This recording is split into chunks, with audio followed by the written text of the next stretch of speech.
Hello, कसे आहात सगळे? मस्त ना?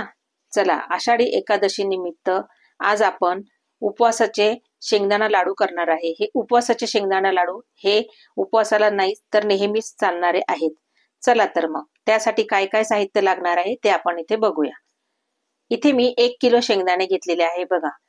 1 किलो शेंगदाणे किंवा तुम्ही ज्या बाउलनी मोजून घेणार आहे ते 2 बाउल भरून मी हे शेंगदाणे घेतलेले आहेत. समजा जर 2 बाउल असतील तर 1 बाउल आपल्याला किसलेला गूळ घ्यायचा आहे व एक छोटी वाटी आपल्याला सुखं खोबरं हे कट करून घ्यायचं आहे व आपल्याला मस्तपैकी वासासाठी एकदम छान असं मी इथे वेलची पावडर घेतलेली आहे.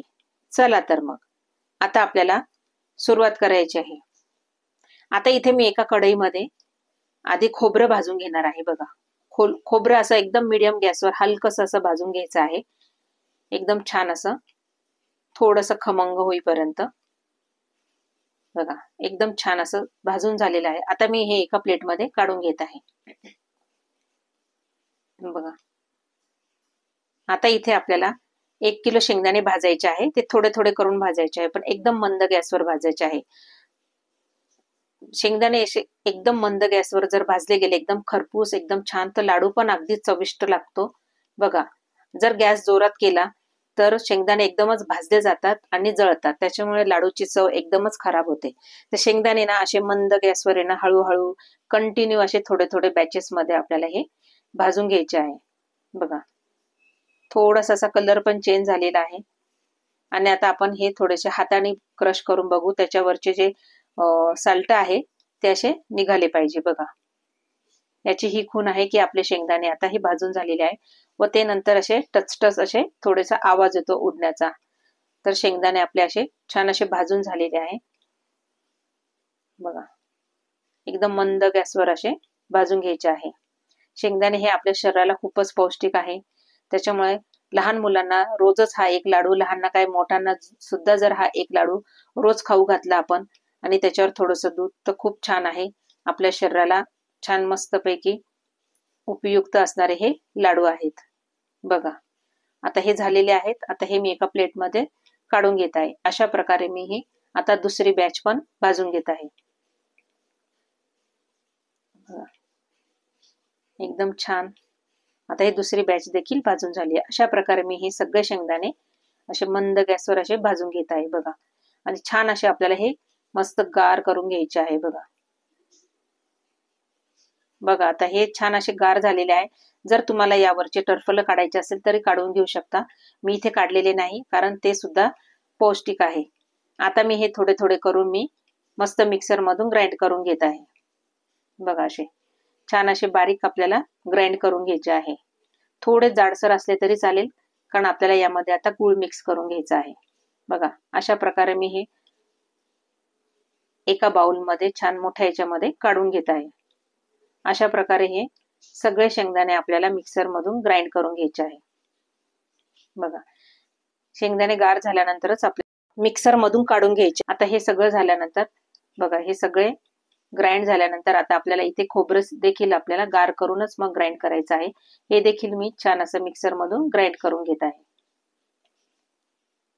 मस्त असं ग्राइंड करून घ्यायचं आहे बघा. छान अशी पावडर झालेली आहे. यामध्ये खोबरं टाकलं ना तर लाडूची चव अजूनच छान होते. एकदम मस्त लागतात लाडू बघा. आता हे सुद्धा त्या शेंगदाण्यांमध्ये काढून घ्यायचे आहे.